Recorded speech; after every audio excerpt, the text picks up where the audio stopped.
just 3 days out from doing a marathon in an oxygen-deprived altitude room, set at 4,000 meters altitude, and it's all for mental health and Beyond Blue, and the nerves are starting to build. But before attempting to become the first Australian to do a marathon, 42 kilometres in altitude chamber on Saturday, and an altitude set at 4,000. About 2 months ago, I decided to do a challenge for Beyond Blue to help inspire others and help raise money for Beyond Blue, and also to do something that would give me a platform to get the message out there and talk about depression and the fact that it is possible to be fragile and vulnerable and still mentally tough at the same time. So I wanted to do a challenge that mirrored being in depression and still finding a way out. What you're about to watch is a marathon in an altitude chamber with 30% less oxygen, simulating being about halfway up Mount Everest but going 42 Ks. Now, the potential dangers of this, if your oxygen level got too low, which can happen very easily, you could have fluid in the lungs, you'll die, and you could have brain damage, and that's self-explanatory. When I went into it, I was confident that I could keep my oxygen levels above 70%, but although I got through it, I was in absolute hell.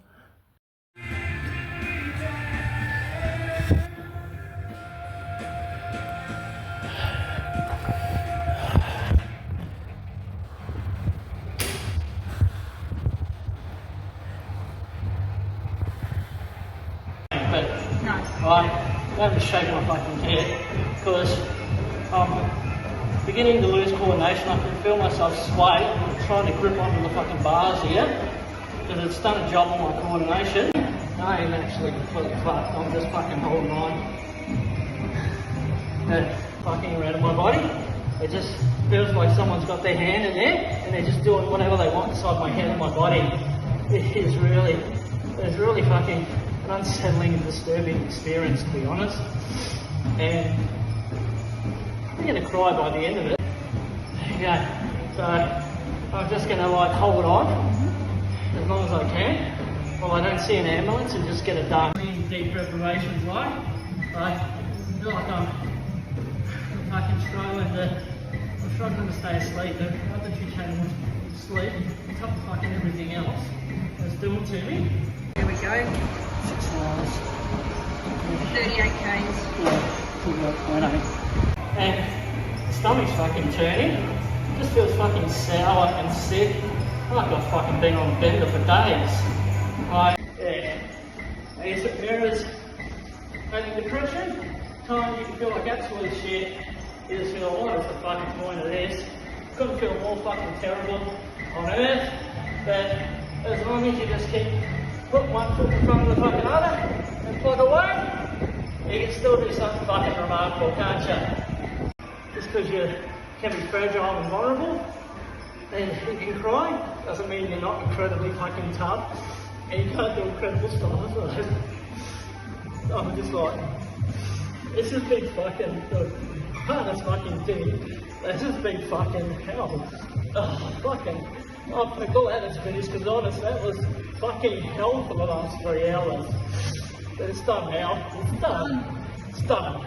No one else in Australia's ever There done you that. go. I'm just going to stop the fucking thing now. That's done. We're all done at 42 fucking whatever. And then, there we go. You would have just watched that, and that was pretty hard to go through. I pretty much did feel like I was in hell. I've never felt so terrible and horrible in my entire life, as if I was being turned inside out in my head and my body.